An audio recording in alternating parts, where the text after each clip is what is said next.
For the younger generation, as they have the same rights to continue their education to a higher level,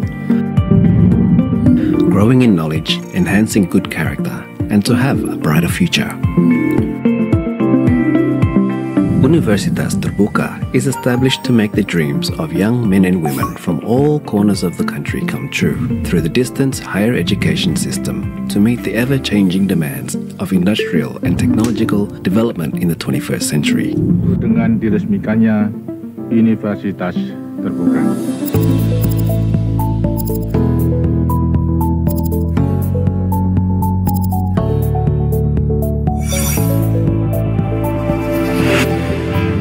Universitas Terbuka is a pioneer of world-quality distance higher education, which is supported by professional lecturers who are experienced in their own field of expertise. Universitas Terbuka has also made numerous innovations to solve current educational challenges by applying a digital learning ecosystem to build capable and quality future leaders. Hampir 4 dasawarsa UT mengabdi untuk bangsa. Universitas Terbuka mewujudkan pendidikan tinggi untuk semua. With the long experience of carrying out our mission of providing equal access to higher education for everyone in Indonesia, Universitas Terbuka has proven to be a trusted public higher education institution.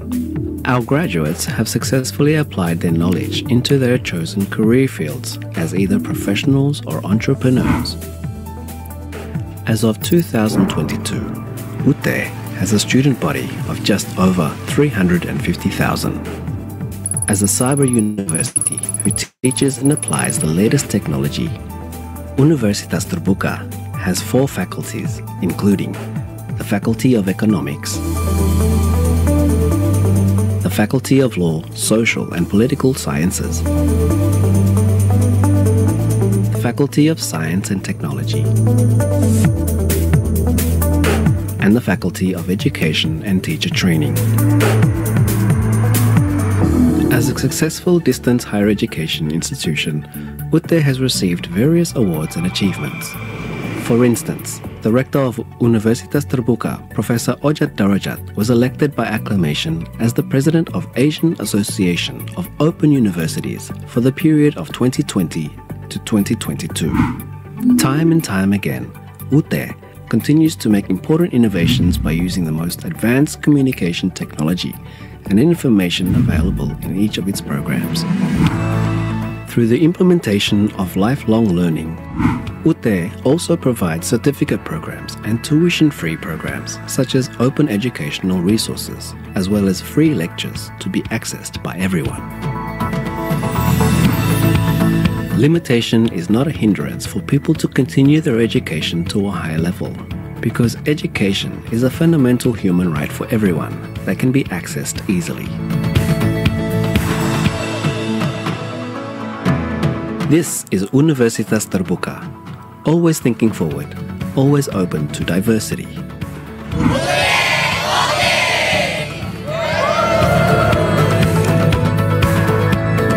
Pendidikan tinggi bagi semua anak negeri. Universitas Terbuka menjangkau yang tidak terjangkau.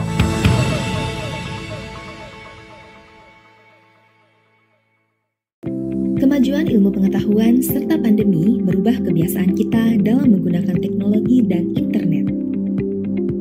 Hal ini mendorong berdirinya Indonesia Cyber Education Institute yang diresmikan Direktorat Jenderal Pendidikan Tinggi pada tanggal 28 Juli tahun 2021. ICE Institute merupakan lokapasa digital untuk mata kuliah daring berkualitas di Indonesia yang tujuan utamanya adalah memfasilitasi penyediaan pendidikan berkualitas sekaligus menjamin kualitas layanan pembelajaran daring serta mendorong pemerataan kualitas pendidikan di Indonesia.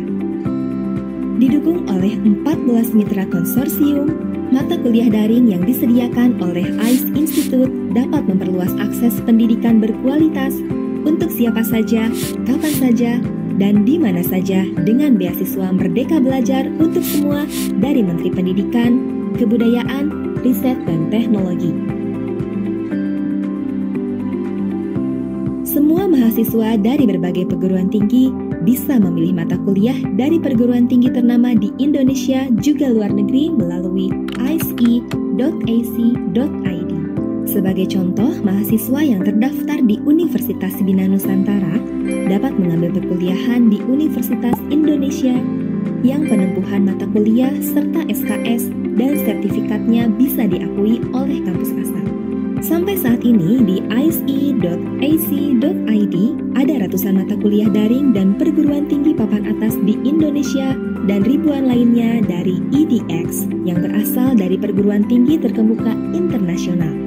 Dengan mengadopsi teknologi blockchain, ICE Institute menghubungkan semua penempuhan mata kuliah dan menghubungkannya dengan job market, sehingga menjadi satu loka pasar pendidikan daring yang terintegrasi.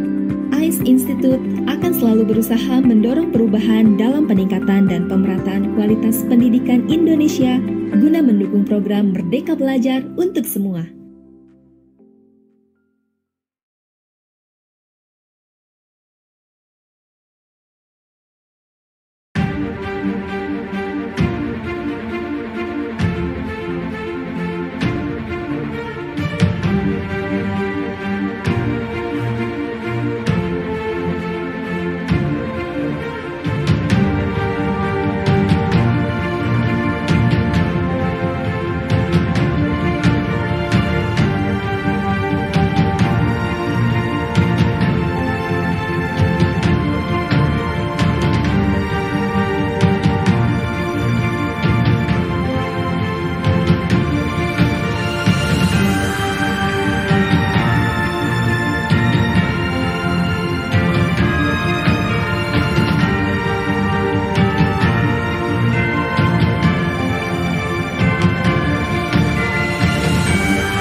Ladies and gentlemen, your attention if I may. Our seminar is about to begin. We sincerely appreciate your readiness to partake in this enlightening event. Assalamualaikum warahmatullahi wabarakatuh. Salam sejahtera, Om Swastiastu, Namo Buddhaya, salam kebajikan. Good morning, ladies and gentlemen. The Honorable Vice-Rector for Research, Innovation, Partnership, and Business, Bapak Rahmat Budiman, SS, M.Hum, Ph.D., the Honorable Bapak Insinyur Mohamad Toha, M.Ed, Ph.D. from ICE Institute, the Honorable keynote speakers, Mike Feerick from Alison, Prof. Basaruddin from Universitas Indonesia, and all the participants of this seminar. Ladies and gentlemen, my name is Hibatul Jameel, the moderator of today's seminar. I am very pleased to see you here and welcome all of you to the 24th Cyber Education Forum entitled Micro-credential. This webinar gave an overview of the current use of micro-credentials and give insights on how micro-credentials provide opportunities for individuals to acquire skills relevant to current industry needs. With an approach focused on specific skills, program participants can deepen their knowledge in a relatively short time. For the first agenda, we would like to call Pak Rahmat Budiman, SS, M.Hum, Ph.D., as the Vice-Rector for Research, Innovation, Partnership, and Business to deliver the welcoming speech. So, Pak Rahmat Budiman, the screen and time is yours.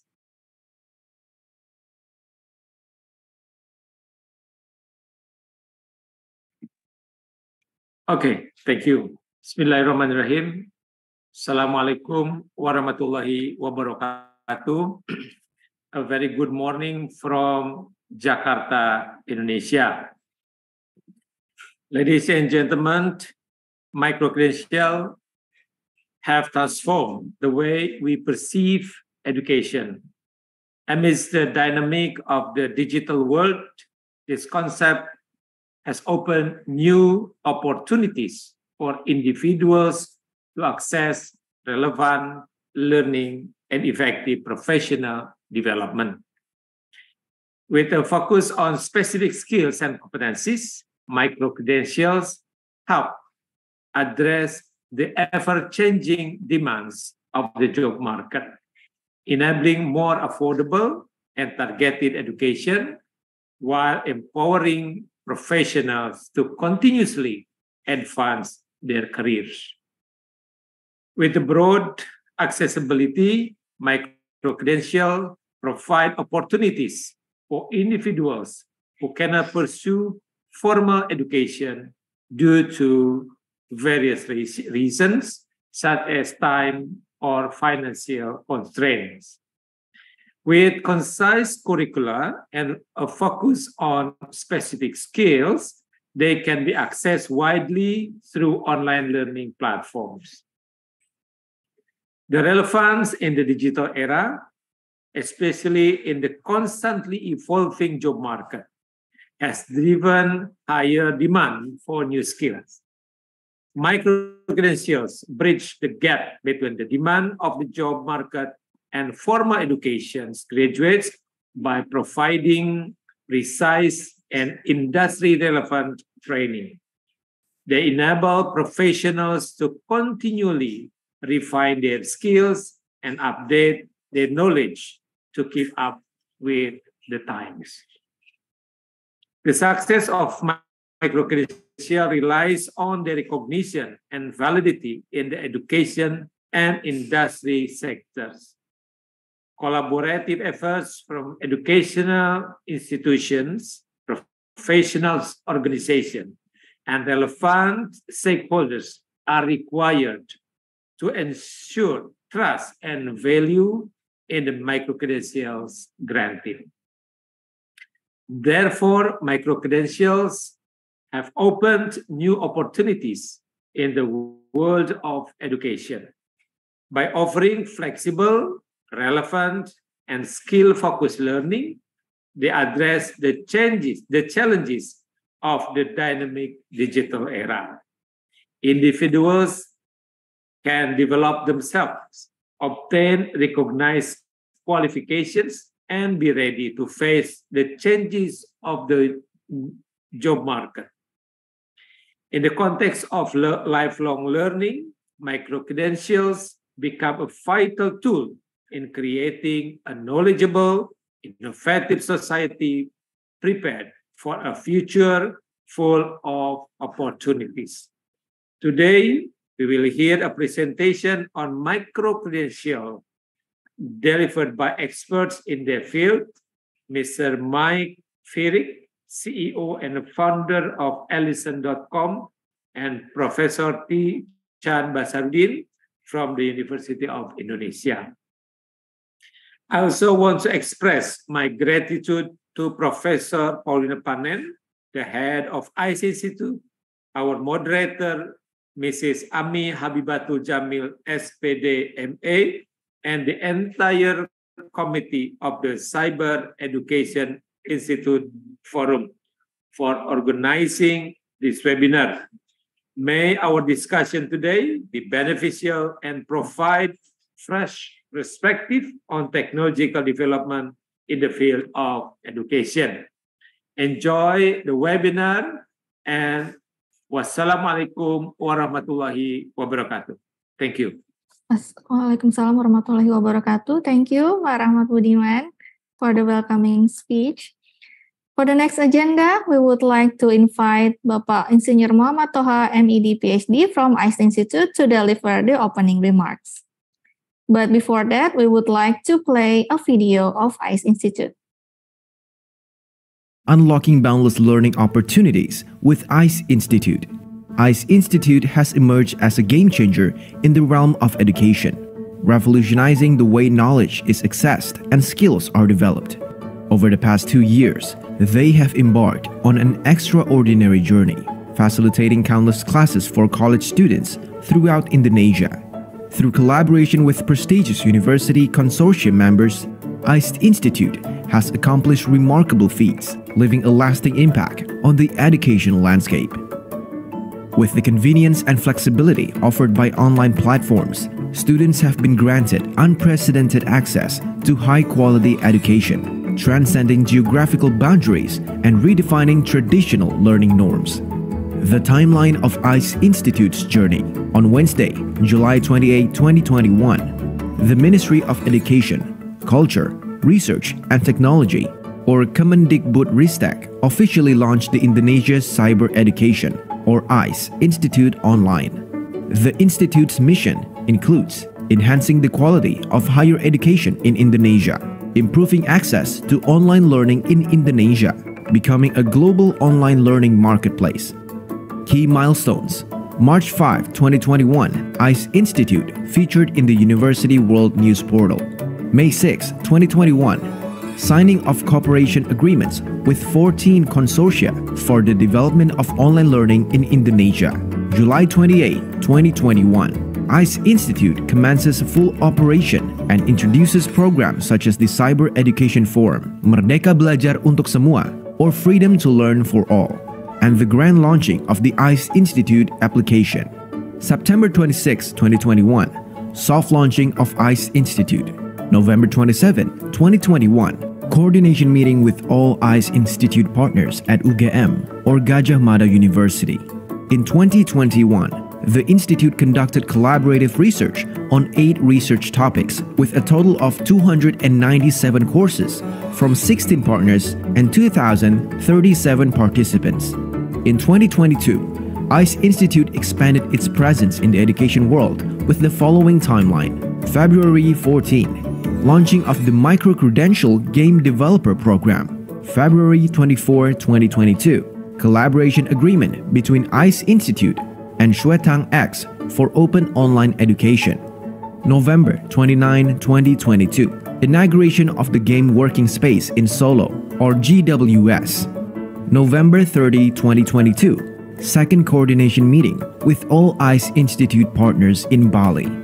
In 2022, ICE Institute conducted collaborative research on 8 research topics with a total of 363 courses from 19 partners and 3,321 participants.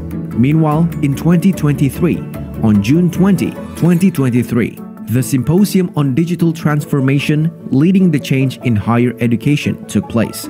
ICE Institute's online learning reached 4,069 participants from 152 universities and 1,029 participants from Sri Lanka. One of the outstanding achievements of ICE Institute lies in its innovative microgame developer program, offering specialization in 5 different fields. This program has empowered professionals to excel in the fast-paced and dynamic gaming industry.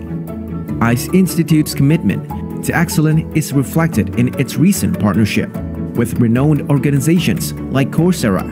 These collaborations have expanded students' horizons within the ICE Institute learning ecosystem, providing numerous opportunities to further their educational journey. Through close cooperation with influential industry entities, including Microsoft and ADB, ICE Institute aims to meet the lifelong learning needs of students by providing access to high-quality learning system and content anytime, anywhere. As ICE Institute continues to shape the educational landscape in Indonesia and beyond, their unwavering dedication to providing an exceptional online learning experience propels them forward. With a vision to empower the digital generation, ICE Institute paves the way for a future where limitless learning opportunities become a reality.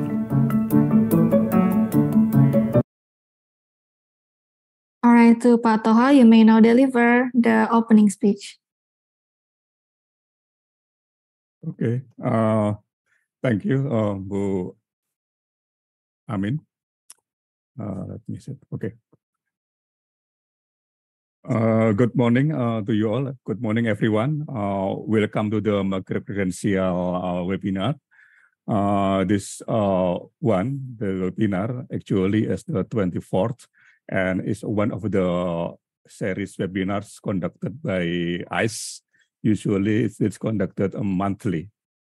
Thank you all for joining this seminar. And first of all, I would like to extend my warm welcome to Mr. Mike Feerick, the CEO of Alison.com, a learning company based in Ireland, and also Professor Tejan Basaruddin from University of Indonesia. I was told that now in Ireland, like 4 p.m., 4 e.m., if I'm not mistaken, and at the time we are sleeping, Mike. That's fine. But so that's why thank you so much for your willingness to share knowledge and experience to us in the very early morning in early Ireland times. On the behalf of the head of ICE Institute, Bu Paulina Panen, I open the seminar, and let's kick off this seminar and dive into the micro-credential world. And I hope you are all excited as I am today's topic. Enjoy the seminar. Thank you. Thank you for the opening remark, Pak Toha. Moving on, before we begin to the next session, we would like to invite all the audience to have a photo session together. For all participants, kindly open your camera. For the organizer, you may please prepare the configuration or setting. All right, on the count of 3, yeah. 1, 2, and 3.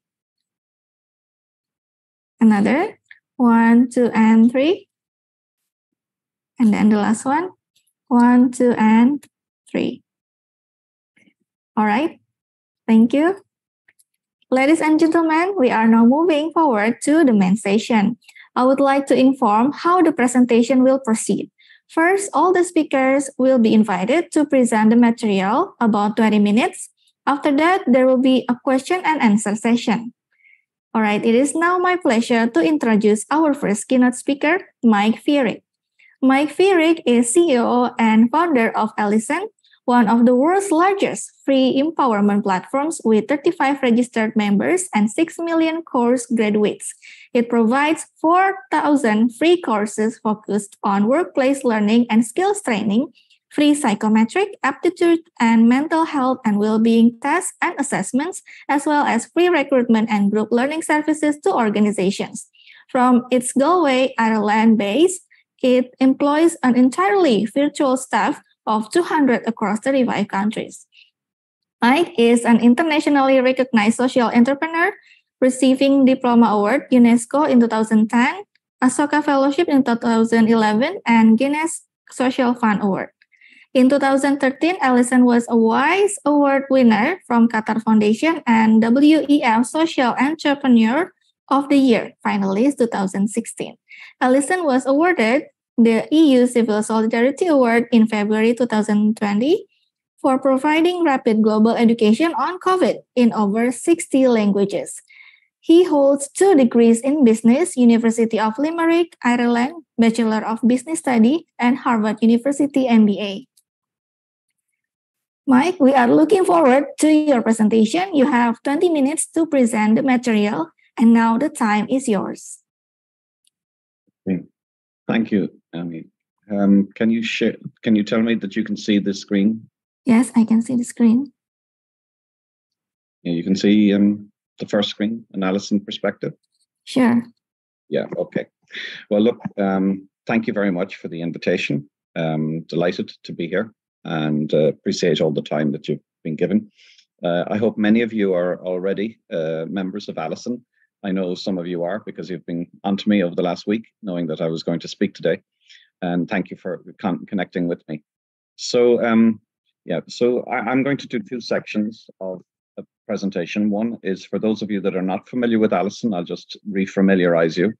And then I'll just talk about what I see as the future of micro-credentials and where this whole area of rapid learning is going to. And what I see is the future of learning. And then we can, in questions and answers, we can think about where is it going to bring us together. So I just want to kick off. As I said, we'll start with core concepts, and then we'll talk about the future of micro-credentials and where it might go. So I think the best context to start with is the fact that only 8% of the world's population have ever attended third level education. And that's a surprise to most people in the Western society, in the United States, UK, is to say that a lot of the world is catching up. But the fact is that only 8% is a problem, because it's the current education system is just too slow, too expensive, and too limited in terms of responding to the absolute need that's out there. And the second thing is that only 1% of the world's population actually have a professional certificate. And so again, it's we have to accommodate learning for so many more people.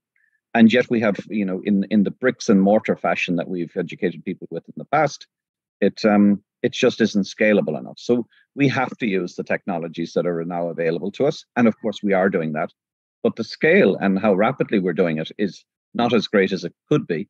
And this is why we're here today, because as one of the speakers mentioned earlier on, we have a right and we have an obligation to make sure that free education is available to everybody of whatever race, in every country, in every language. And we can do that because technology allows us to do that. So I see a world where basically online education skills training is available at every level, in every language, on every subject, and all for free. And this might surprise people, but this is the way technology is going, and I'll explain why this is possible. So let's talk about the context. What's happening here? Well, there's the biggest thing the biggest thing that's going on is the fact that everyone has a smartphone. It's incredible, even in the poorest countries in the world now, the number of people that have smartphones, and of course, how many people can actually access the internet. And once you have a phone in your hand, you can bypass all sorts of older education traditional suppliers, and you can go direct to people. And that we have millions of learners in Nigeria, we have millions of learners in India. I arrived in India once about 5 years ago, and a government minister said to me, who do you think you are, educating 1 million Indians without approaching the Department of Education? And it's like, I'm not concerned, I told him. People are coming to us for education, we'll give it to them. And I don't see the relevance of the Department of Education in this circumstance. Of course, we'll talk to you, we'll try and align our systems, but don't tell us where we can teach or where we can't, where we can or we can't. Then it's easier to create high quality content than ever before. So there is a tsunami, a huge wave of good, high quality content. Of course, AI is really driving that, and we see that at Alison every day. The new environment allows not only everyone to be a learner, but everyone to be a teacher as well. We all know things. We all know things that are unique. And once we learn how to transfer that into learning materials, we can all teach, which is an amazing step for civilization. The other thing is, the biggest thing, of course, is that money makes the world go round, as people say. And you can make money by providing free learning. And Alison does. And that will make sure that other people will be providing free learning because you can make money from it. And also the other thing is demand. People want to know what they want to know now. There's an immediacy. People don't want to be waiting 2 or 3 years to be educated in anything. They can go to YouTube, they can go to Alison, they can go to all of these websites to learn what they need to know now. And that immediacy has a real profound effect in how we have to set up the access to education around the world. And then, of course, the big joker in the room, as we say, is digital content. The marginal cost, the extra cost of sharing a course in Ireland to somebody in Indonesia is tiny. So you can actually have 8 billion people on a platform learning a course, and the cost is not hugely material. So all of these factors are changing the environment in which we're trying to learn and educate and empower people. And they're all of these confluences, all of these influences are coming together very quickly. So just as a quick introduction to the website, this is, if you go on to alison.com, you're going to see this. You're going to see the main page in 3 sections. One is all about learning. And you can study up to 4,000 courses in these different categories. And please go and have a look at yourself. The second bit is about psychometrics. Alison is more than learning, so free psychometric tests. Before you start studying something, do you know what your own aptitudes are? Do you know what subject you might best study? Do you know what job you might best be in? You should do these tests before you start studying and going into your career. So we have started, again, a course, it can be shared digitally for free. And also psychometric test. Once it's developed, you can put millions of people on the same test, and the cost of doing so is actually quite small. So we have numeracy tests, verbal reasoning tests, abstract reasoning tests, all available for free. And this is all about not just knowing knowledge and skills, but also having self-knowledge, knowing who you are. If any of you are fans of Sun Tzu, The Art of War, the old Chinese general, he was saying one of the first rules of war, of combat, is know thyself. And the same should apply for anyone who wants to do anything in the world. Before you start thinking about anyone else, know who you are and know who you are well. So that these features allow you to do that. And then the last thing, and people are not too aware of this, but when you produce a course and you publish it on Alison, you make money. You get a share of the revenue that we make as someone studies your course around the world. We make money in two ways. There is advertising on the website, but there's less and less advertising. For those of you that have studied on Alison for a long time, there's less and less advertising all the time. When you complete a course on Alison, you get to the test and you pass, you get an 80% pass rate in the test, you are then an Alison graduate. So you don't have to pay to get that far. But if you want a piece of paper, a certificate, we say that's a nice to have, not a need to have. So if you want a parchment or a PDF, you pay for that. And a lot of people around the world pay for that. But only a small percentage of people who study every day do pay. About 15% of people pay. So 85% of the people every day on Alison never pay anything, which is fine with us. And the reason that is I set up Alison nearly 20 years ago as a way of providing people with free education. It is a for-profit social enterprise. So our main objective and my main objective is to make education more accessible to people using digital technologies. And it's a fun journey. That does not mean that we take a vow of poverty and that we cannot make money as we do it, but we have not taken any money from governments or any organization for nearly 12, 13 years because we're self-financing. And that gives us great freedom because just when you mentioned about COVID, when we knew that COVID was a problem, we were able to produce courses on it straight away because I was able to make a decision, we need to do this. So that's why in a small number of months, we had courses on COVID in 60 languages. And just getting back to you can also, when you're a member of Alison, you can share Alison with somebody else. And if you're a member of our affiliate program, if you introduce somebody and they pay for a certificate or whatever, you get a share of that. So tens of thousands and hundreds of thousands of people around the world are part of affiliate program in Alison. So they make money by introducing Alison to other people. This may surprise you. I looked at the numbers and I enjoyed the video you have, but obviously the volume is huge. We graduate 7,000 people every day, right? So all around the world. So we will graduate somewhere between 2 and 3 million people this year. And our goal, for in the next 50 years, or in the next in the next 5 years, is to get to 50 million. And that might sound outrageous, but actually there's an awful lot of people in the world that need learning. And even though we're fully in English language at the moment, we are breaking into other languages. We're doing a lot in Spanish at the moment. And we will continually go through the languages which have a high readership and use around the world. And in Indonesia, that's something that we're starting to look at. So when we have our target of graduates worldwide for this year, as I said, 50 million by 2026 is what we were saying.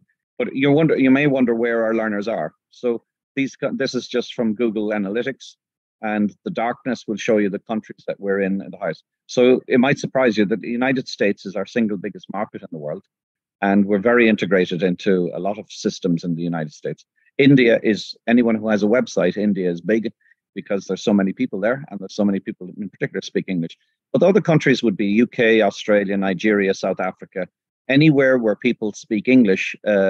Alison has many millions of learners. So, so we're signing up at the moment over 1 million people per month, right? So the scale is quite significant. In Indonesia, so I looked at statistics. So we've had over almost 600,000 people from Indonesia on our website. And of course, Indonesia is a very young country. So when I looked at the statistics of what age people are, 63% of the people on Alison are under 35 years, which is extraordinary because you don't get these type of statistics all around the world. You have a very young country.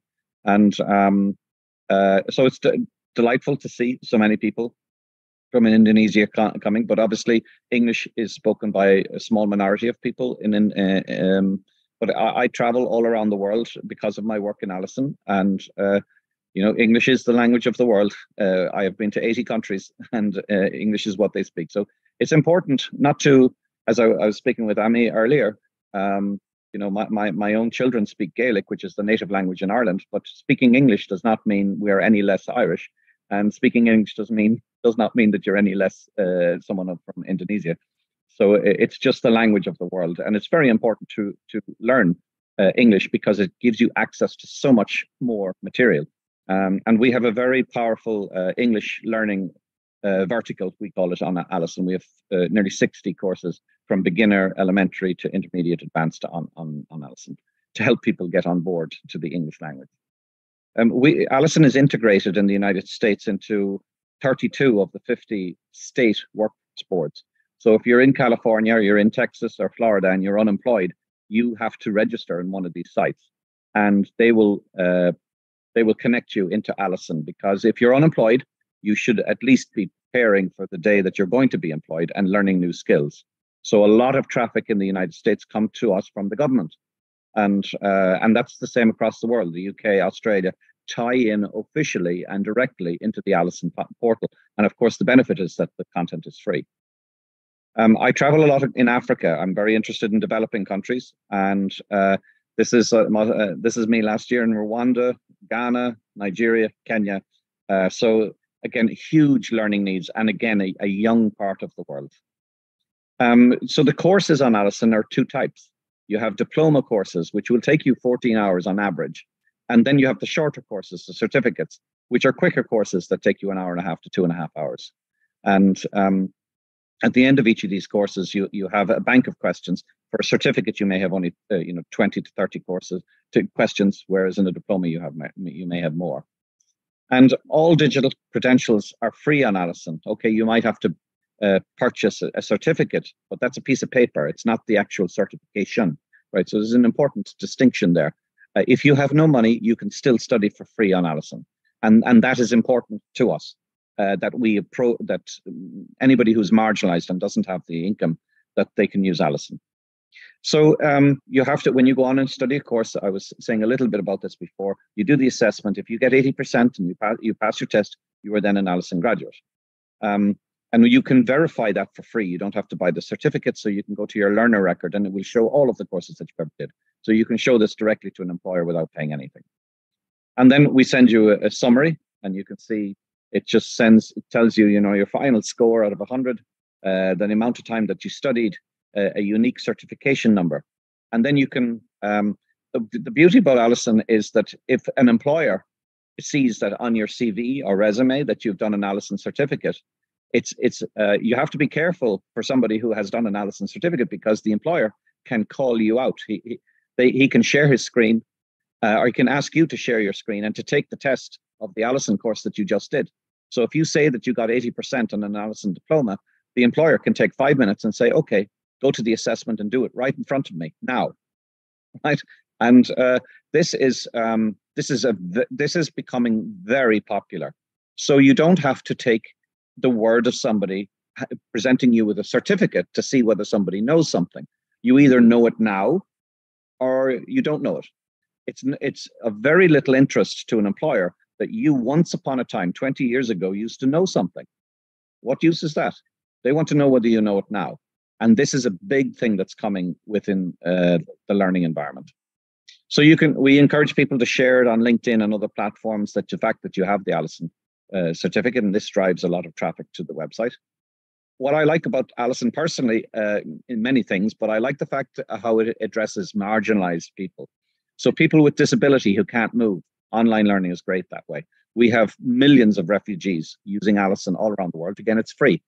When we started off originally in the UK, a lot of libraries and trade unions, people that are interested in motivating people to learn, used Alison because, again, it was free. Elderly people who don't have much income people who are recovering from illness in war zones, and women in particular. Certainly less so in Indonesia, but in other countries, as you know, there is some governments that don't want young women to learn and to be educated, and that's a problem for society. And so free learning really helps that. A unique one is I convinced a judge in upstate New York some years ago to sentence this man, and he allowed me to take his picture and put it here. He was being sentenced to jail and be put in jail. And I convinced the judge not to send him to jail, but to insist that he completed 2 courses on Alison. So instead of going into a jail and not getting much benefit from it, he graduated. The judge checked whether he had studied the courses and let him off. And I think that alternative sentencing, education can be an alternative sentence for all sorts of justice systems all around the world. But it's something that we've been pioneering. And just to say to people that Alison, as I mentioned earlier, is not just about learning. It's about, we have mental health tests, psychometrics, and also loads of things about career. So we can consider ourselves an empowerment platform, not a learning platform, because learning platform is too limited. So what if you know stuff? What are you going to do with it? Okay. And that's, and who are you going to work, how are you going to use that work, that knowledge that you've gained? So it's beyond just educating people. Okay, so where are we going with all of this? And how can everything be free? People ask us that all of the time. Well, the one thing is we've been using AI. We have about 200 staff and we have about 50 engineers all over the world. So Alison is a platform. It's more about engineering than it is about publishing. It's about creating a very, very efficient platform so that the content we put on doesn't cost us so much that we cannot continue. So it's a very efficient system. We use digital content and AI, and of course that we're driven by social impact. So we have a social mission and we're not driven by profit. So that puts us in a different situation. What to expect from Alison? We have a free LMS that is entirely free. So coming out in September, and I'm trying to revolutionize access for people within companies so that, only a small percentage of companies actually have their own learning management system. But now we'll have a free system so they can access all of the Alison courses. We have a free high school. During COVID, I was very disgusted, really, to see so many schools closing all around the world because parents weren't employed and couldn't afford the fees for schools. And I just said, we have to have a free school in every language. And we will work from there to having free university. It's in every subject, in every language. And that's all possible, particularly with AI. It's allowing us to create good content really, really quickly. And of course, quality is an issue, but we're getting there. Free psychometrics, I mentioned, and of course, then recruitment. We have 33 million people on our platform. We will have 100 million in another couple of years. That's a lot of people, and we can connect them to employers. We can do that in Indonesia as well as we can do in Ireland. And I mentioned a little bit of it just to get a sense of who Alison is, how we operate. We automate everything. So it's hard to talk to anybody in Alison. We're like Facebook and Google because we have millions of people on we have about 300 to 400,000 people on the platform every day. So you can't talk to people because there's too many, right? So you have to be very efficient in how you build it. Word of mouth, really. We don't have big marketing budgets, but we've grown by people telling everybody else. And I've explained how we operate. We have about 200 staff, and they're across 35 countries. And we're entirely virtual. We do have an office in Ireland. Nobody's there. It's literally people work from home or wherever they want to work. A lot of Alison employees actually travel around the world and they just work for Alison wherever they are. And we're perfectly happy with that. So I want to move on to the second part, which is just sharing with you what I see as the future of micro-credentials and where is all this learning explosion going to. So I have a small number of simple concepts. The first concept I slightly mentioned before is that assessment, in my view, and our view in Alison, is moving away from micro-credentials. It's moving away from credentialing in total because you can test somebody for what they know now. And again, I've often speak at conferences and I ask people to put up their hand as to who has a degree and they all put up their hand. And then when I ask them, how many of you would like to be tested on that degree now? And they all laugh and they take down their hands. And again, it's the importance of, an employer wants to know what you know on a Monday morning, not what you used to know. So I've mentioned that before, but it's very important because we didn't have the technology to embrace that point till now, but we do now. And the other thing as well is that the workforce and the workplace has got so sophisticated that the learning needs that they have are so much more varied than they were before. 20, 30 years ago, you could give a basic engineering degree to somebody and let them off. But today, because of industry being so specialized, you should be able to provide more specialized education. Universities all around the world struggle with doing this because instead of having one course, they need 10, and they don't have the capability of doing that. Whereas platforms like Alison can do that really, really rapidly. So the breadth and the cost, education, I don't know what the costs of education are in Indonesia, but if you go to the United States or the UK, it's extremely expensive. You're going to carry costs of your education for decades, which I think is appalling and atrocious. That should not be the case. Education should be free at every level. So there's a lot of forces to push you towards free education and online education. And of course, you know this. So this is the big thing. What I think is going to replace credentials is very rapid skills auditing using AI. And I'll explain how that goes. So there are better ways of assessing what somebody knows and what they can do than issuing them with a credential. And you see some early adoptions of this. This is just a quick one. In Singapore, there was just World Economic Forum was just reporting that kids are no longer given tests. In Canada, in Ontario, again, withdrawing tests. This is something that's happening all around the world. Is that educational bodies are stopping giving people tests because there's a better way to approach this, and you can give very highly personalized tests to people to see what they, in terms of if there is a job that they need to do, you can look at what the education requirements of that job is, and ask them does somebody match that, rather than coming out with a credential. So, what's going to happen to colleges and universities? Well, I'm only joking here, saying goodbye colleges. It's not entirely goodbye colleges, but colleges are going to have to focus on what they do uniquely. And where colleges cannot be replaced is obviously in science and for laboratories, or in advanced learning where there's only a small number of people studying. But any education that can be commoditized, where people are learning the same thing, all of that's going to go online, and all of it's going to be free. And it's all going to universal standards as well. So we have a strange situation in the world where actually education is a $5 trillion business, but it's hugely fragmented. If I asked any of you listening today, who is the leader in education in the world, what would you say?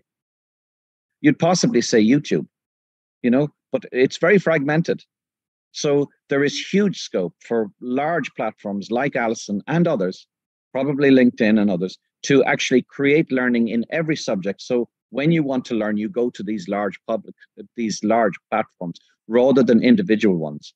Now, every country will have its unique requirements, so that there is going to be room for nationally based institutions. Of course there is. But the learning that everybody learns around the world, that's going to be commoditized. And you may not need to provide learning in it, because it will automatically be done. So you have to think of, well, where does that bring your college? Is it certainly, I suggest where it might lead you more to research, where physical buildings are important, where it's local, entertainment and tourism, big issue. In Ireland today, the biggest earner for the universities is not educating Irish people, but bringing people from abroad to study in Ireland, because they learn through English. They come to Europe. It's a social experience. And that's a big thing. Universities have to distinguish the difference between learning and social development. And that is something that they're learning that they have to do. Okay. So before the next section, I just want to remind you that Alison is more than a learning platform. We're psychometrics, mental health tests, careers, because where I see this going is, as I said, auditing, the whole fact of knowing about people. So I ask you this question. Let me compare what Alison knows about somebody versus a college. So a college might know that they'll know your name, they'll know what you studied, they know your remarks, but they may not know They may not know where your parents are because they're paying the bill, maybe. But look what Alison knows. We know all of the personal information they tell us. We know the professional information in sense of where they've worked and what they're interested in, because we ask them that. We have all of the data that they leave out on the web. We know what they've studied. We know what they're successful at. We know what their aptitudes are. We know even where their mental health is. We know what their job preferences is. We know because they tell us as to, I'm looking at this type of a position in this type of an industry. So you compare what we know digitally versus what a college knows, and it's so much more.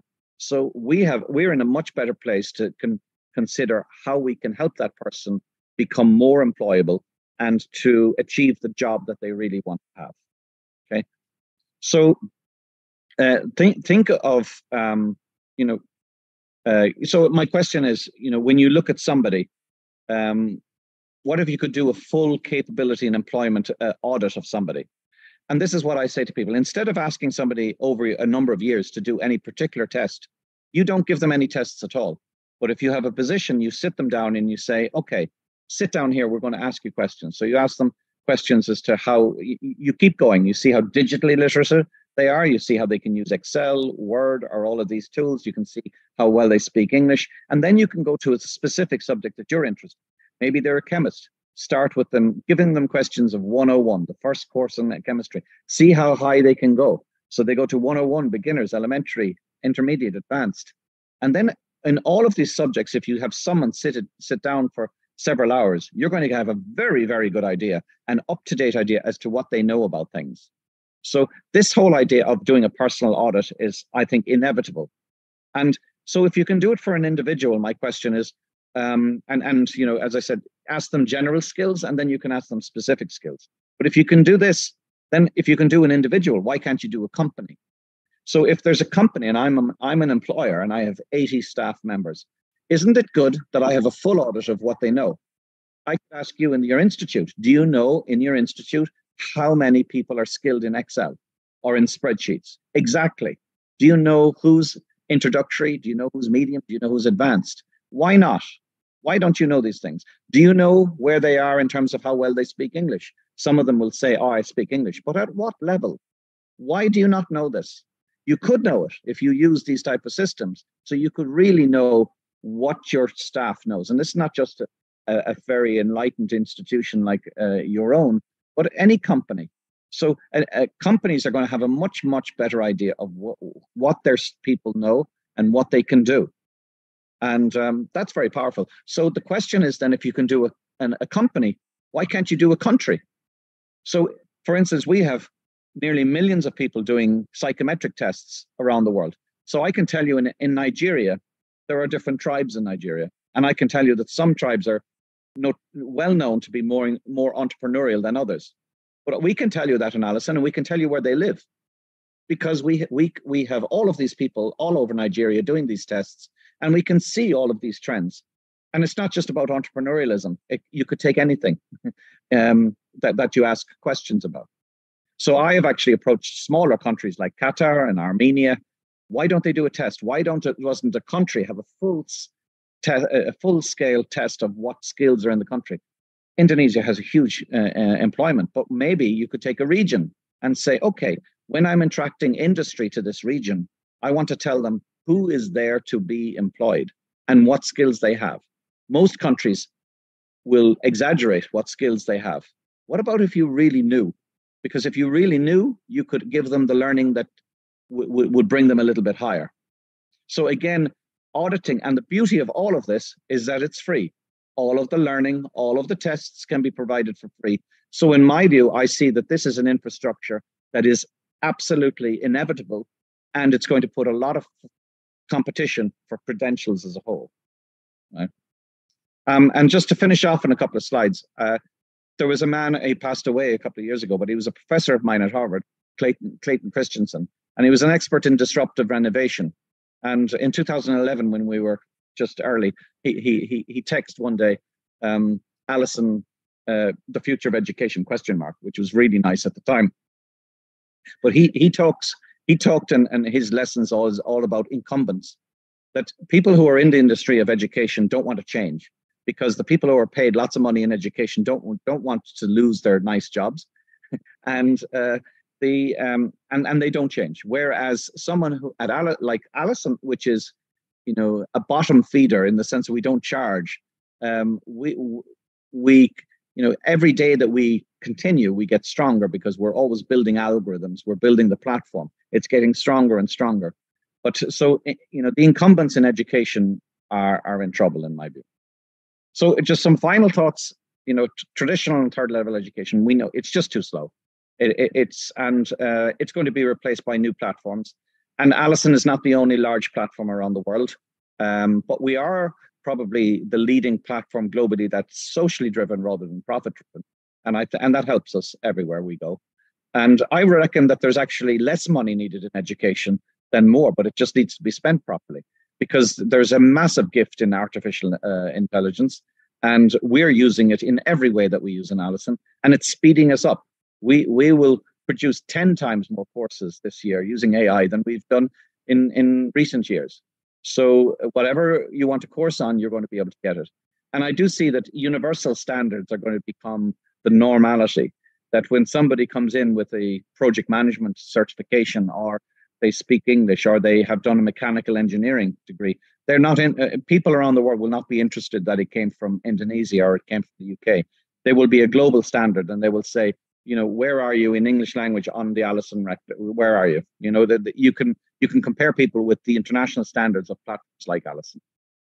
So that's I hope thought provoking to you. I'm really interested in talking to anybody that's listening here that has an interest in Alison. We're very interested in finding content in Indonesian language and in any languages in your part of the world that we can put on our platform. And we're also very interested in talking to subject matter experts who can create content and publish with us. And I'm also interested to see how ICE and Alison can work together. I've never been to Indonesia, even though I've been to 80 countries, and I hope to get there next year. And just open to dialogue. So I'll leave there, and I hope I'm not too far over time, Amy.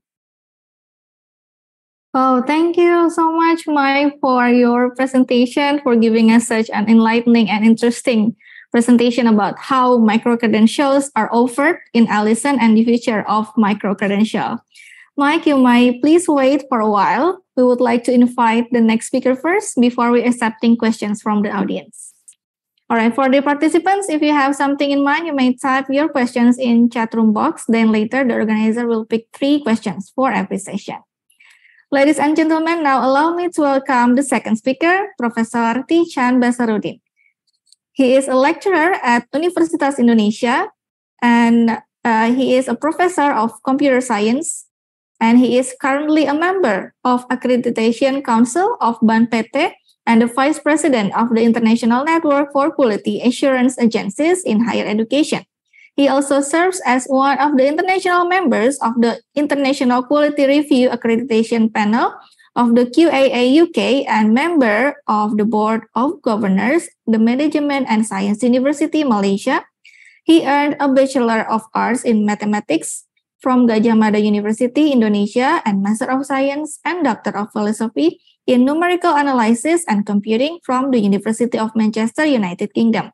His research interest covers parallel computing, social signal processing, and scientific computing. Professor Chan, you have 20 minutes to present the material, and now the time is yours. Terima kasih, Bu Ami. Thank you very much for inviting me to speak about micro-credential in this very interesting webinar. And I enjoy very much, Mike, your presentation earlier, and it's really an eye-opener for me too. My presentation will be very much following, the foundation that has been laid down by Mike. I think it's going to be quite easy for me because Mike has already set the stage quite firmly about this micro-credential things. The scope, the topic I will speak about, of course, will be around our experience in Indonesia, and of course, also related to my position being a member of the accreditation board, where the quality assurance is becoming our major concern when we are talking about training or this kind of certificate or diploma offering matters. I will start with the issues, I think already also highlighted by Mike worldwide, that we do have issues on the level of education attainment of our workforce here in Indonesia. The participation rate for higher education is still quite low, and if we look at that, it's reflected in our position of the statistics of the education and attainment of our workforce based on the Statistical Bureau figure in February 2020, but not much has changed, I think, at the current position, that only about less than 13% of our workforce is actually with tertiary level education. So large majority is still under high school, so below in terms of education level. Now, we also have issues on unemployment, which is quite significant in numbers. 8 million is not a big, it's not a small figure if we are talking about how do we solve the unemployment problem. And again, such unemployment somehow also apparent for those with university or associate degree diploma.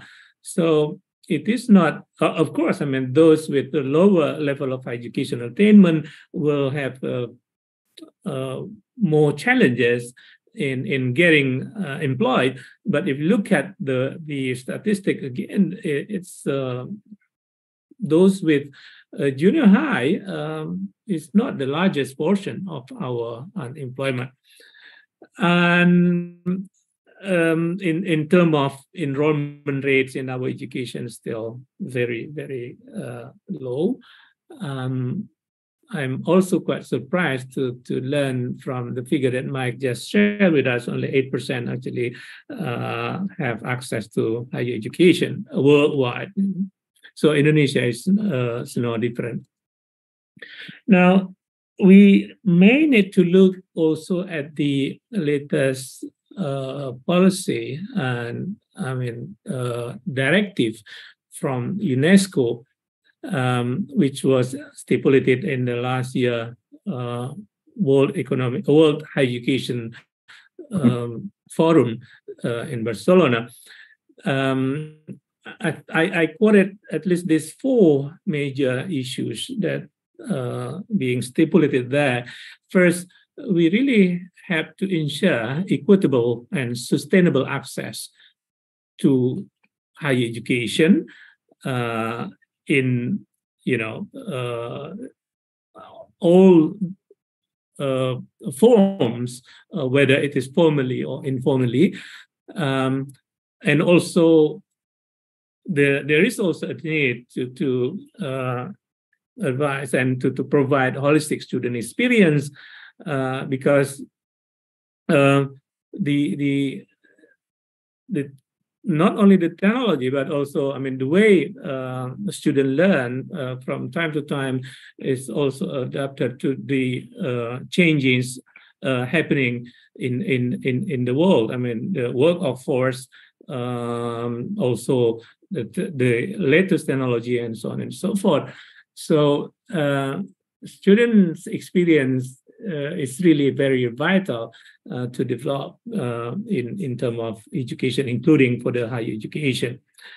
And also, there has to be also attention to lifelong learning, because not only addressing the issue of those with less or lower educational attainment, but even those with higher degree will have to keep up with the very fast advancing and fast changings of situation and technology in the world.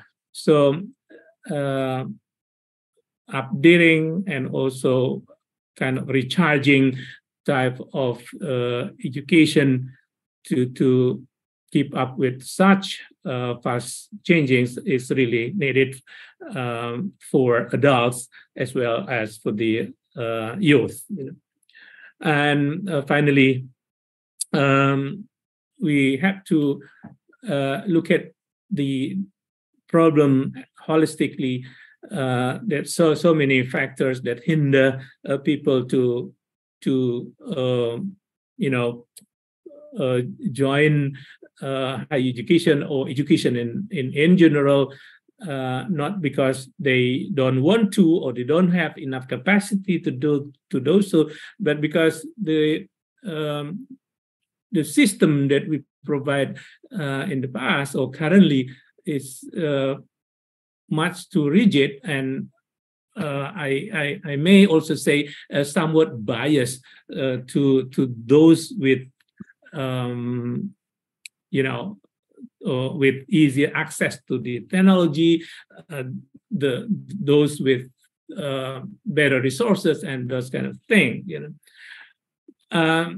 So in general, formal education, which we know will lead to micro-credential or diploma or degree, is most or usually less flexible in responding to the needs of the society for education and training. Now, UNESCO has been formulating or devising a working definition for micro-credential, which consists of three main elements in there. Of course, characterization of micro-credential should include that it is focused learning achievement, which verify what the holders of credential knows, understand, and can do. So it has to explicate quite clearly and specifically what the learners actually able to understand, to perform, as well as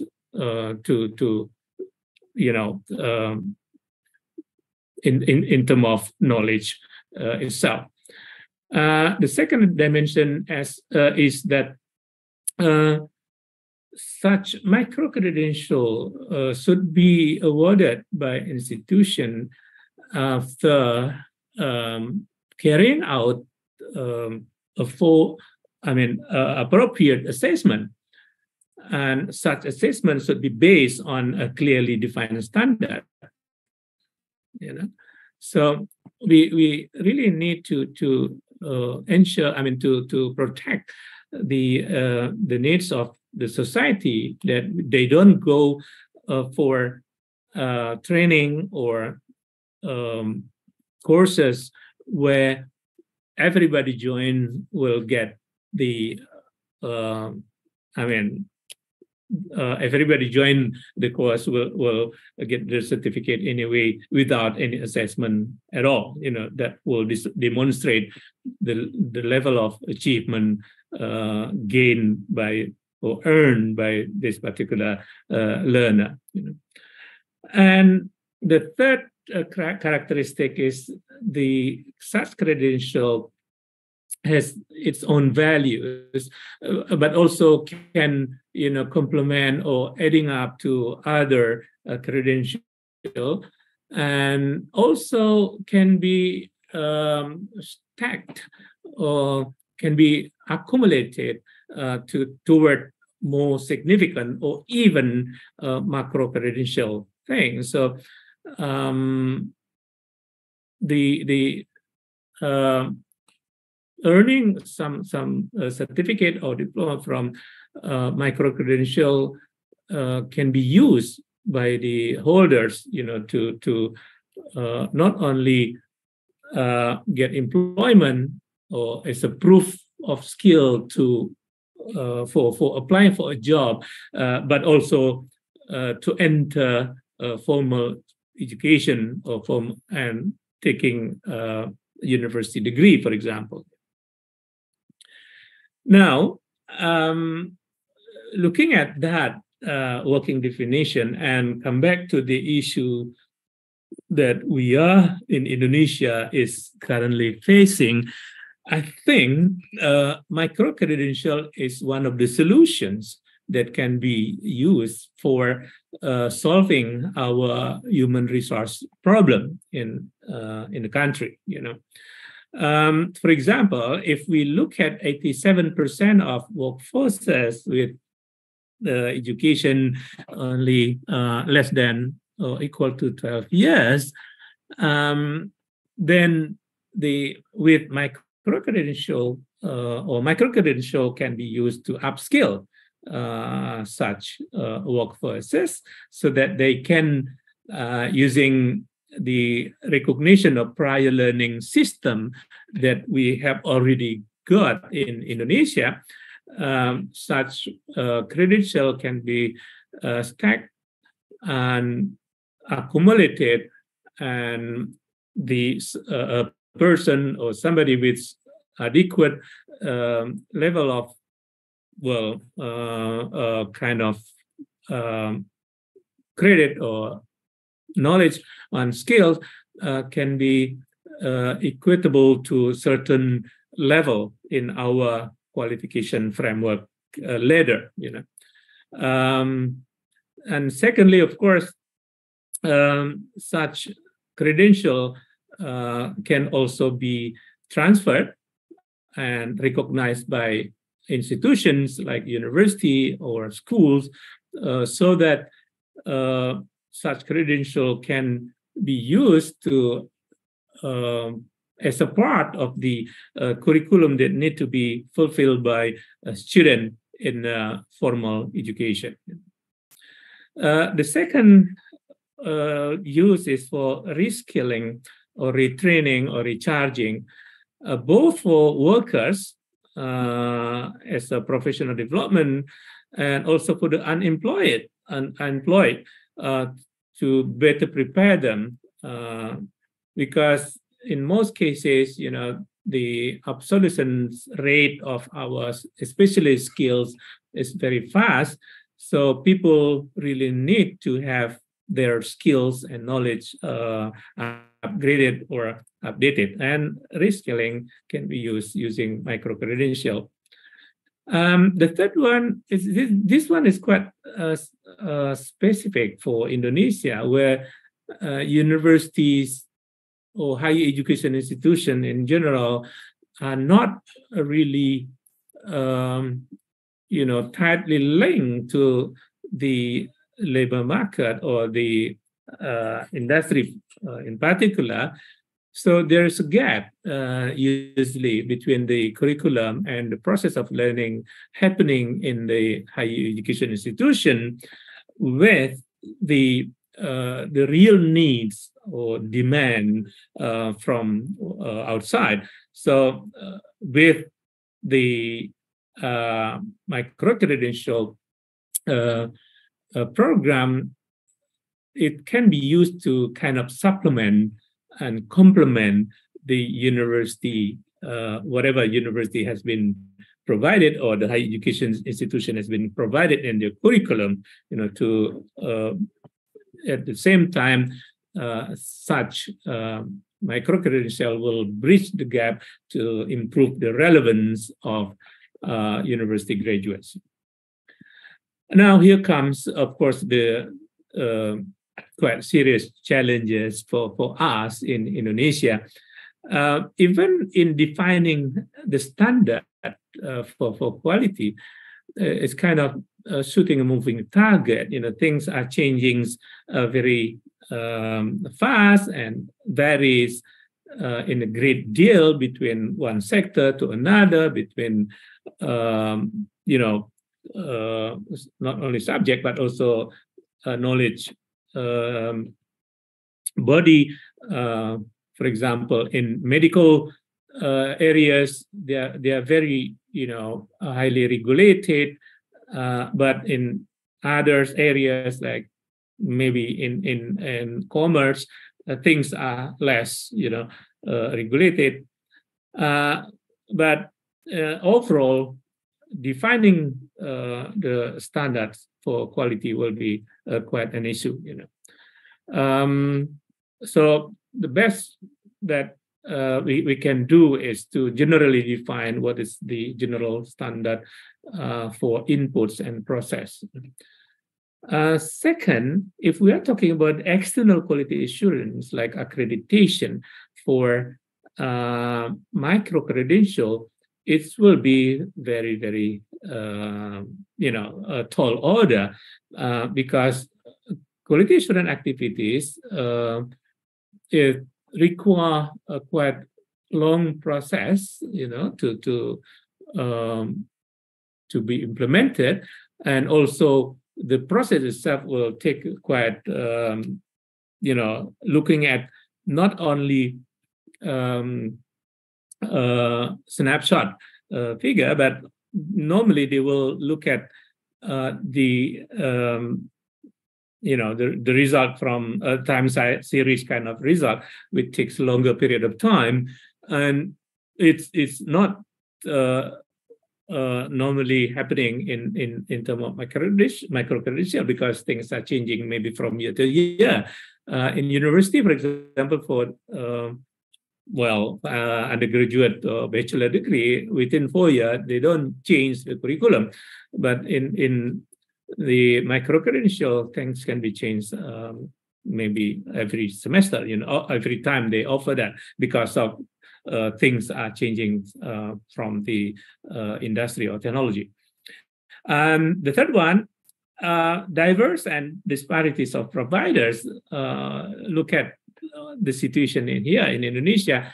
There's so many providers for short learning programs. Some of them, of course, has been certified and also assessed by BSNP, national standard body, but or certification body, but in most cases they are not. And also in terms of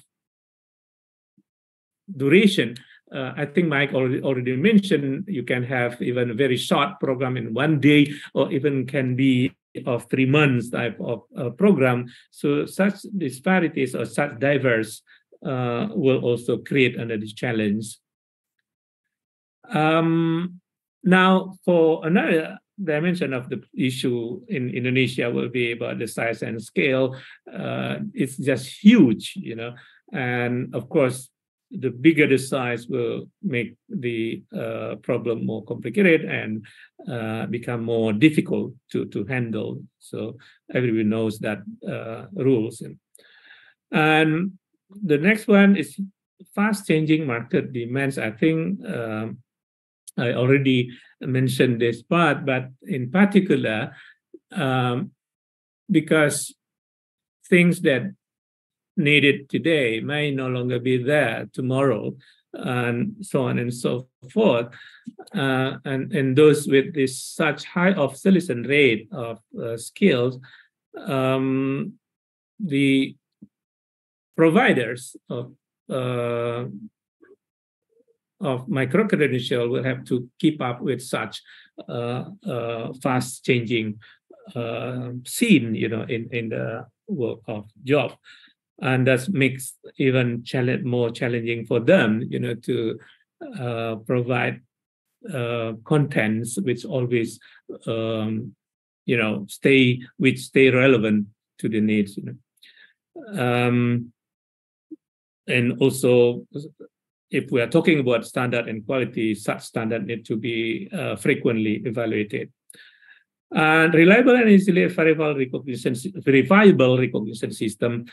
Well, there is technology, of course, we are talking about blockchain, but in Indonesia, such technology is not widely understood and widely implemented, we can easily, control and also regulate about the diploma or degree, who will issue that, So, for example, if it is issued by reputable university or higher education institution, then we can say that it is safe and of good quality. But how do we verify? Easily verify the quality or credibility of micro-credential. It's still a big challenge. If we are to do it manually, of course, it's going to be a big headache. But to embrace and also and use the latest technology, we have a challenge also about the ICT infrastructure, which is not it's not cheap. It's not readily available here in Indonesia. Now, as a conclusion, I think micro-credential is indeed a potential solution for solving our human resource problem in Indonesia. But of course, we need additional framework of regulation, especially for quality assurance of this, and for how do we actually recognize such a credential and to be able to protect the society as a whole. And I'm fully in agreement with Mike that the roles of private sectors or industry is really critical.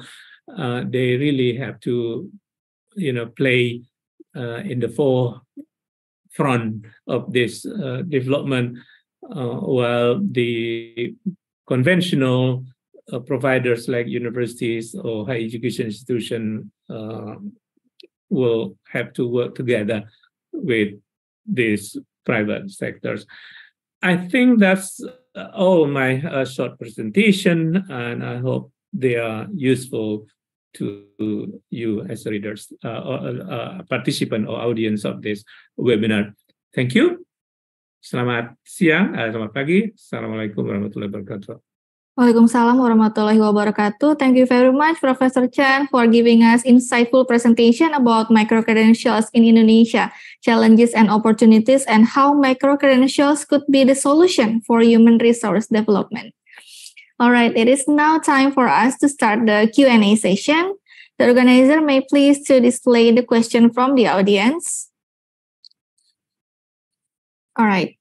Well, ladies and gentlemen, I have already had 3 questions here. The first one coming from Alia, addressed to Mike, and asked about, I was wondering, in the personality test, can you explain how to do the test in the micro-credential program? Please, Mike. Okay.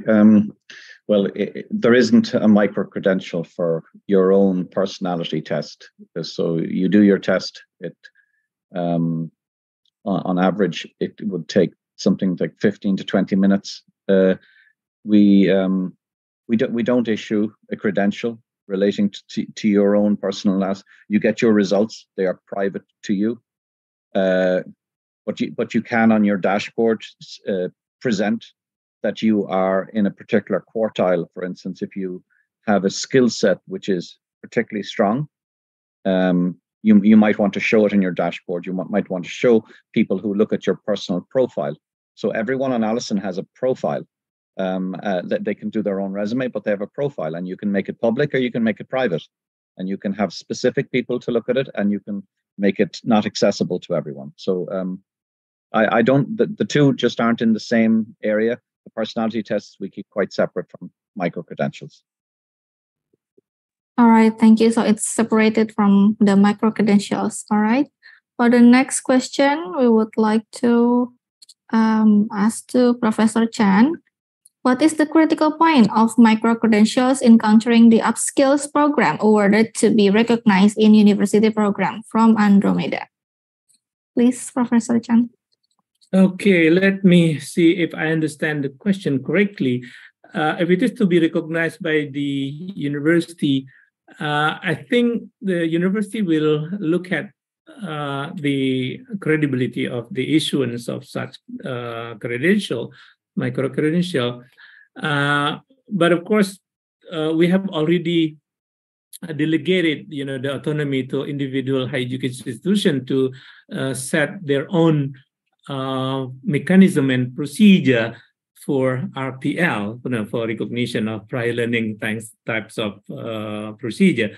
So apart from, they will look at where this credential is coming from or who issued that, they will also may trace, the look at your level of knowledge or understanding by doing interview. So for them to be able to recognize and also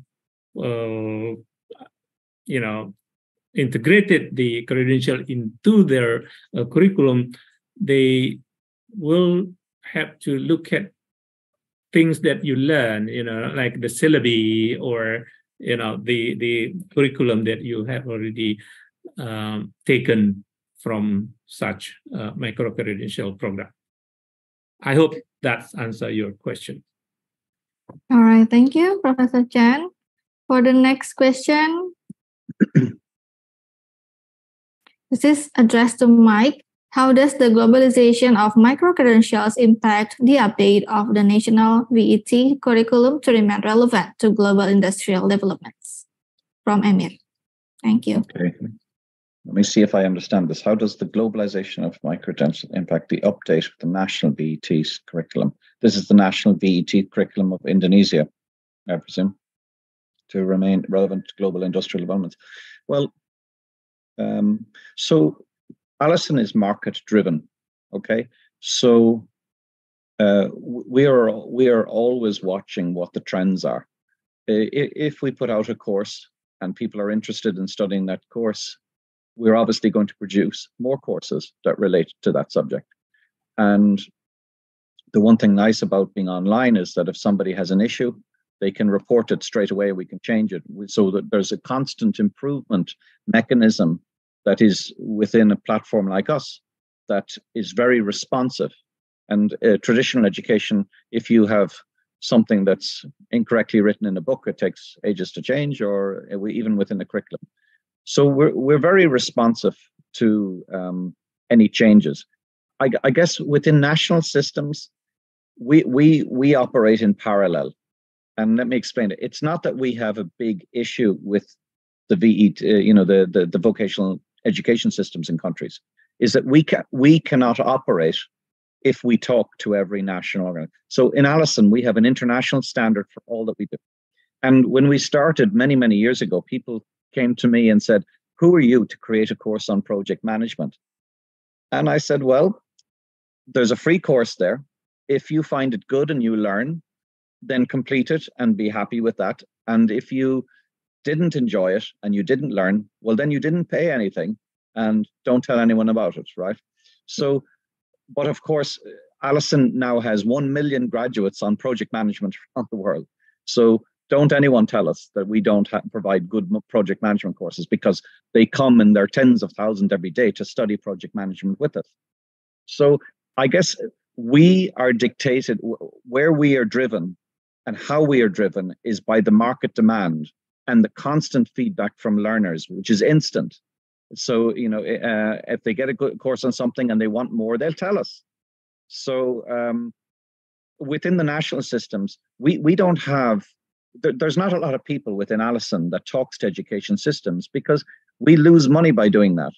How do we make money doing that? I will talk to an organization that can bring us 100,000 learners, but I'm not interested in an organization that can bring us hundreds.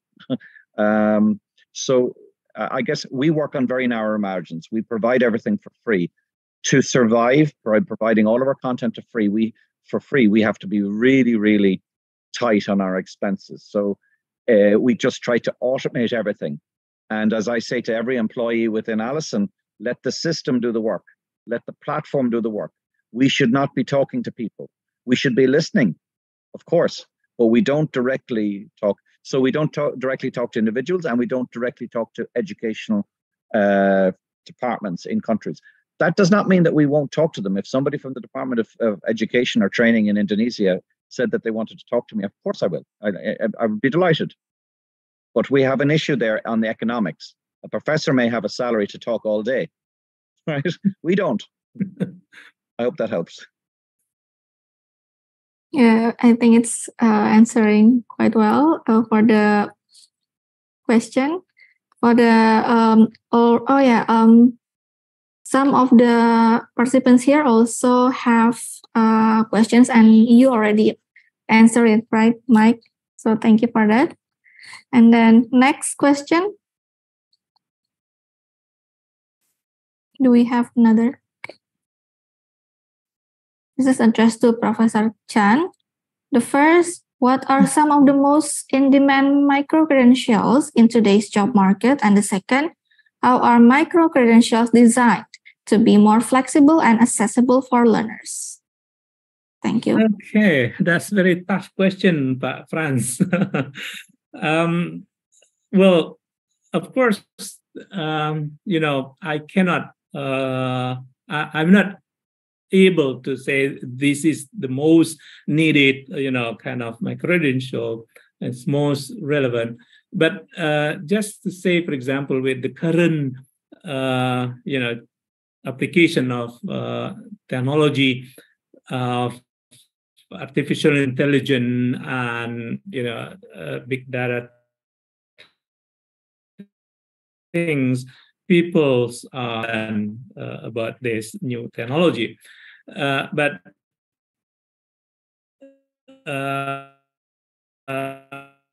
Mike perhaps can statistics. What will be the top 3 or top 4 or 5?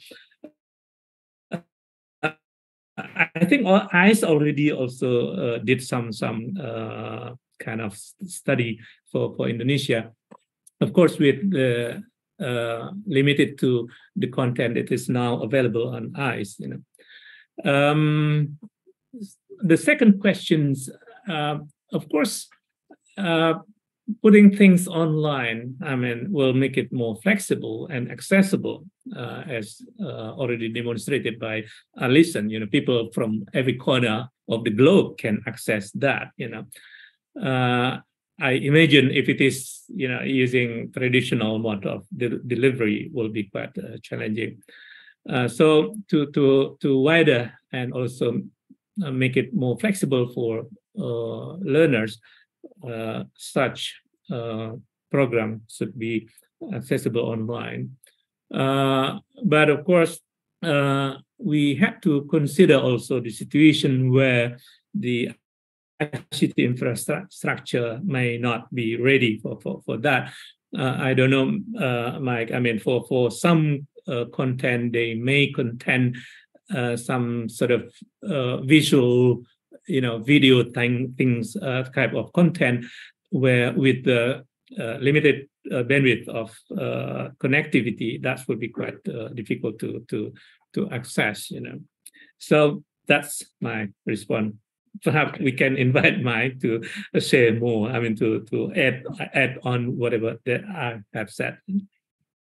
Yeah, thanks, Professor Chan. Right. I guess it often depends on, what courses are in most demand. Often depend on the economy. So certainly in the United States and the UK, project management, all of the business courses, even courses on AI, understanding AI, particularly recently. But if you look at developing countries, particularly in Africa and India, courses, there's a lot of immigration from developing countries to more developed countries. Things like caregiving. A lot of people were coming from India, going to the Middle East, looking after elderly people. That's a huge area. So soft skills relating to health is an area that Alison is very strong in. As I travel across Africa, one of the courses that I find of immense use to people wherever I go is supervision skills. So many people in Africa have not had the opportunity to study any type of management. Yet in every village that you go to, you have people who have people reporting to them. And you would be amazed. that some very basic courses on how to manage people and how to motivate them, and it is extremely important. So when I travel to countries, I could fill rooms of people who have studied supervision in management at Alison, and who will come to our events and thank us for providing this knowledge to them. And even basic skills we take for granted in Western Europe, where I have grown up, that people understand basic sales, basic business. But I remember I was in Nigeria some years ago, and a woman came up to me, and she was all delighted, and she says, "I studied a sales course, and I didn't realize that the customer is always right." And of course that's a kind of a Western concept, I guess. But it's true everywhere around the world. You want to keep a customer happy, but she didn't understand the fundamentals behind it. And so where Alison really fits in well is the basic information that one needs to get on in life without going to university. How to use Excel, how to speak English, how to understanding project management, or all of these skills. They can be quickly learned, and they can be provided for free by Alison. So when content can be provided for free, there's no point competing with it, because you can't make money out of it. You just need to we need to make sure that the quality is as good as we can get it. And it's like spreadsheets. Many of you on the platform or on this call have used spreadsheets. Well, if you've used Excel or you've used Google Docs, it's hard to improve those products. They're really, really good, and they've probably reached as good as they're going to get. So there's no point competing with them. They're there and they're free. Well, they're largely free. So the same is to be expected in the world of education and skills training, is that platforms like Alison will be providing these skills for free. It's going to be very hard to compete with them, because you can't make money, because it's freely accessible. So you really have to push yourself back and say, okay, what can I uniquely do? Or what skills does my country really need? If you're paid by the government, then your interest is strategic. It's in the country. So Indonesia has a particular type of economic structure, in the sense of particular industries are stronger there than they are elsewhere. What are the skills that you need for your industry? These are the things that you need to be focusing on. And leave the commoditized skills to others who will do it well, and probably better than you will. All right, nice. So we have to know what skills are needed in our country, right? All right, nice. Next, do we have another? All right, so this is addressed also to Mike. Very impressive and enlightening presentation. Since micro-credentials are expected to bridge the academic and also the professional recognition that each country may have its own national professional certification system, do you have any experience dealing with those two systems? Yeah, so I tried to briefly respond to this in the chat. I think I believe that the national systems are going to become less relevant going forward, because they'll be unnecessary. I mentioned in my talk earlier of just how fragmented education is around the world, and that no one player provides, say, 1% of the world's education. Why is that? And a lot of the reason is that education is power, and politicians have held very closely onto education. If you control the education of people, you control their minds. And this is the case not just in Indonesia, it's the same in Ireland, everywhere in the country. Control the education and you control the people. But the cat is out of the bag, to use the phrase. Digital learning is just hard to restrain in that way. And so we're going to have universal standards. Whoever teaches best is going to be able to, is where people are going to learn. But the one thing about learning is that once you have the basics, you're going to be looking for more advanced learning. And it becomes a much more specialized subject. I'm just not I don't believe that the national systems have the resources to facilitate the continuing service that they've done. I'll give you an example. We at Alison publish about 200 courses every month. Okay, the local national Irish certification board approves about 2 every month. Okay, 2. and we produce 200. Now we started in Ireland, but we're not. Ireland is not where we're at. So I'm just saying they have a small number of people. The qualification organ. I don't know how many people work for the qualifications, the equivalent in Indonesia, but it's possibly no more than 100 people. Now, how can they handle the amount of learning that's coming and be able to review the quality in all of these things? There's just too much content coming. There's just too many areas to have learning on. So I think that years ago, when people studied a small number of subjects, it was possible to regulate it.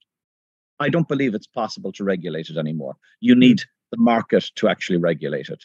And I don't see this as, I'm not a socialist, I'm not a communist, I'm not making a comment about political systems. I'm just saying technology has made it impossible to manage all of this stuff like we used to do.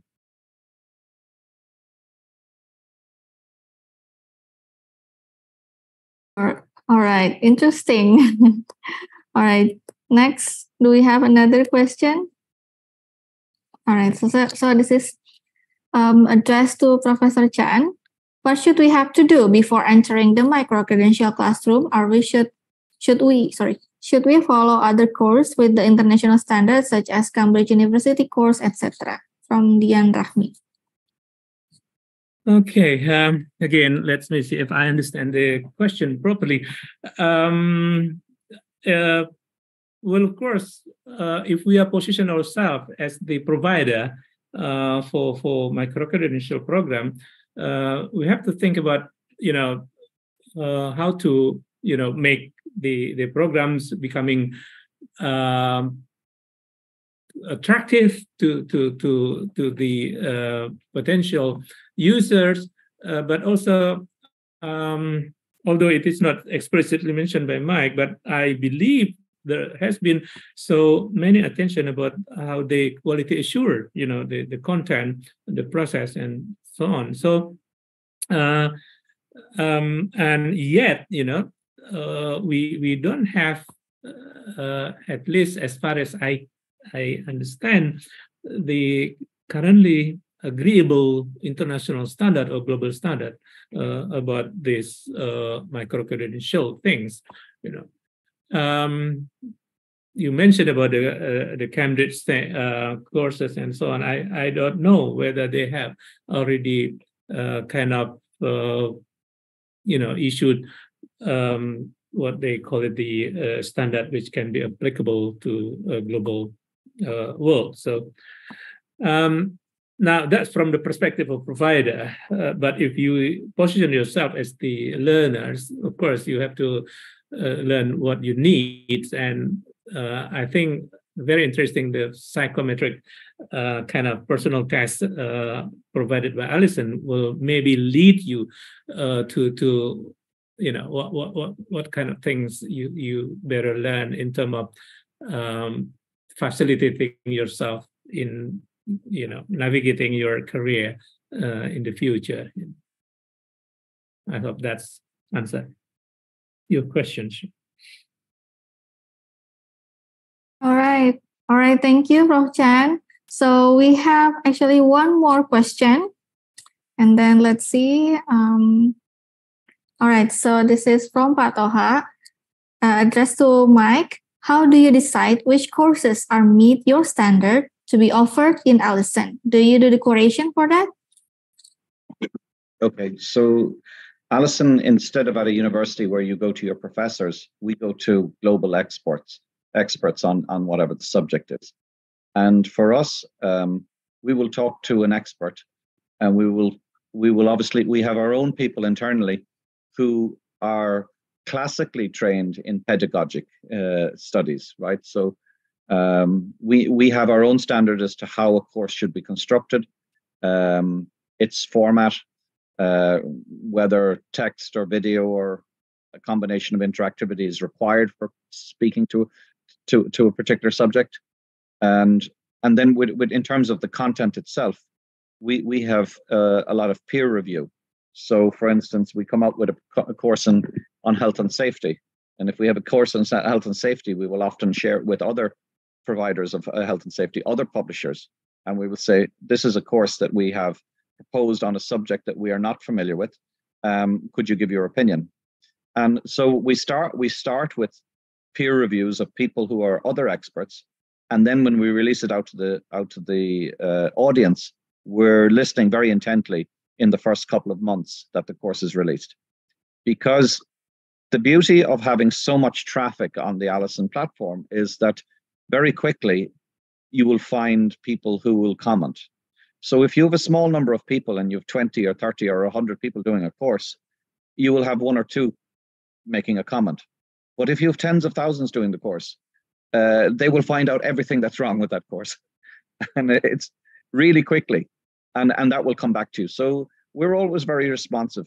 And again, we don't work to outside standards. So we don't have to spend time trying to figure out where is this at. Having said that, say for English, our English course, we have a full vertical. So it's beginners and elementary. And we match it to Cambridge. We match it to IELTS, all of the international standards. But if I may, I just want to go back to that question that Professor Chan was asked. You know, and somebody asked about Cambridge exams. But I think, you know, Indonesia has grown so much, and it's a very large country. It's forecasted to be one of the largest countries by population in the years ahead. So it is time for Indonesia not to be looking to Cambridge. You know, it should be setting its own standards. What does Indonesia want? Because within Indonesia today, there are enough universities and there are enough experts for you guys to figure out what you need to know without going abroad, you know, particularly for basic courses. So again, that takes confidence.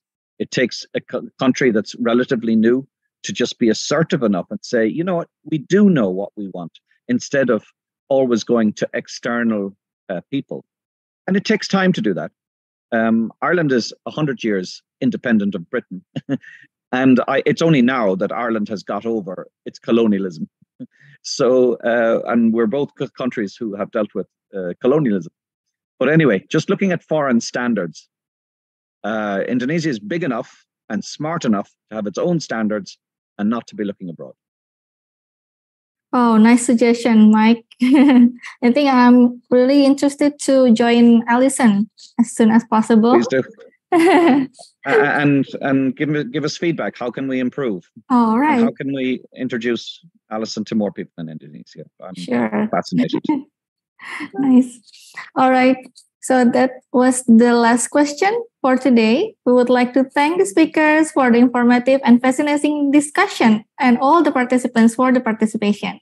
Ladies and gentlemen, for your information, requisite of getting certificate, please filling out the feedback form with the link that the organizer will give later.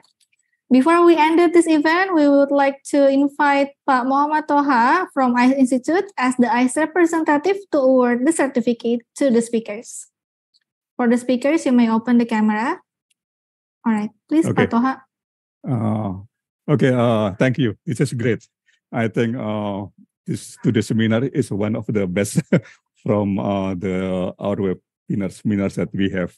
And I think we also know more now about the Alison, and it's quite surprising. There are a lot of big numbers there. Like, if I'm not mistaken, I noticed here like 32 million learners and 7,000 graduates per day. Whoa.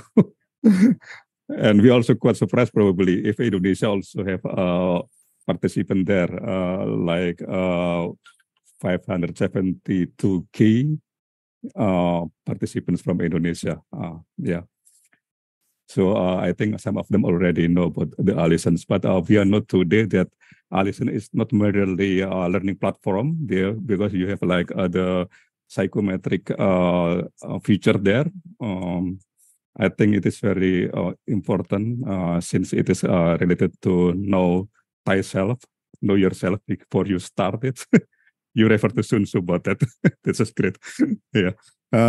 Okay. I hope all of the participants got valuable things like we asked, we had. And now from the ICE, we have a certificate for the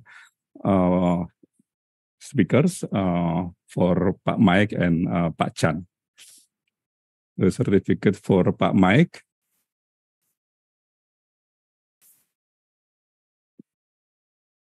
certificate. Okay. This is for Pak Mike's. And just imagine, since it is in a virtual environment, imagine that we shake our hand, Pak Mike, with you. And the others for Pak Chan. Yeah, I think it's already display about Pak Chan too. Thank you, Pak Mike and Pak Chan, for your contribution in this webinars. And for all of the participants, stay tuned for the upcoming webinars. Yeah. Thank you very much to you all. Thank you. All right. Thank you, Pak Toha, Mike, and Prof. Chan. I would like to once again express sincere gratitude to the speakers, organizers, and everyone who took part. As the moderator, I would like to apologize for any minor errors that may have occurred. Finally, give applause for all the speakers, organizers, and for all of us. All right, it has been a delightful experience leading this discussion. Until next time, we'll see you in the CEF. Billahi taufiq wal hidayah. Wassalamualaikum warahmatullahi wabarakatuh. Waalaikumsalam warahmatullahi wabarakatuh. Yeah. Thank you. Thank you, Mike. Yeah, thank you, Pak Chan. Yeah. Thank you, Pak Toha. Yeah. Sama-sama. So, izin leave. Ya, sama-sama. Makasih. Pak.